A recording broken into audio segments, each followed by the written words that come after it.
Madame, Monsieur, chers auditeurs, depuis 3 décennies, des jeunes journalistes talentueux sortis des écoles et mobilisés par leur seule passion sont victimes d'un prédateur sexuel, membre du gouvernement, toujours ministre en fonction. Et ce, depuis plus de 25 ans, c'est désormais de notoriété publique. Il a été surnommé le ministre des Affaires sexuelles, ou mieux, des affaires homosexuelles. Profitant de la précarité des journalistes, il y a établi son terrain de chasse, tout un harem. Il passe le temps à chasser des jeunes journalistes vivant dans la précarité, dans des jeux de sodomie à mort. Des jeunes journalistes qui en meurent systématiquement chaque année. Avec les 2 derniers récents de Canal, on en est à 5 jeunes journalistes embarqués dans ce satanisme meurtrier, puisant dans ces vents de précarité. J'apporte tout de même une nuance. Il ne s'agit pas d'une habitude propre à tous les ministres du gouvernement. Tous ne sont pas les mêmes. Au contraire, certains ministres de ce gouvernement sont des vrais amis des médias qui font leur possible pour sauver quelques-uns qui peuvent s'estimer privilégiés. Avec mes 25 ans de métier, j'ai pu passer au-dessus de ce piège et je m'estime privilégié d'avoir bénéficié finalement d'un environnement professionnel acceptable.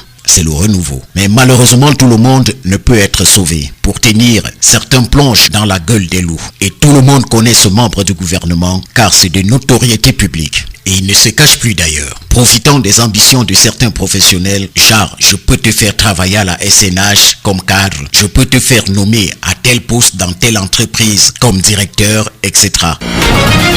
J'en appelle au sens élevé de la République, des autres membres de ce gouvernement, afin qu'ils dénoncent ce ministre ouvertement, afin que cesse cette prédation sauvage qui ravage le corps journalistique depuis déjà 2 décennies. Et comme si ça ne suffisait pas, il est à toutes les levées de corps de ces journalistes tués par la sodomie avec l'aspiration de leur énergie vitale. Oui, c'est bien ce que j'ai dit, il est toujours présent à toutes les levées de corps pour parachever ces rituels sataniques de récupération aspiratrice des énergies spirituelles de ces jeunes journalistes par le phénomène de la pénétration anale sorcellaire. Madame, Monsieur, chers auditeurs, à la veille des élections présidentielles d'octobre 2025, dernièrement, le président de la République avait fait la promesse de protéger les journalistes. Monsieur le Président, il est plus que temps de tenir cette promesse en améliorant les conditions de vie de cette catégorie professionnelle. Nous sommes reconnaissants déjà des efforts que font certains de vos membres du gouvernement, certains de vos fidèles dans cette perspective. Même si on ne peut pas sauver tout le monde, essayons d'en sauver encore quelques-uns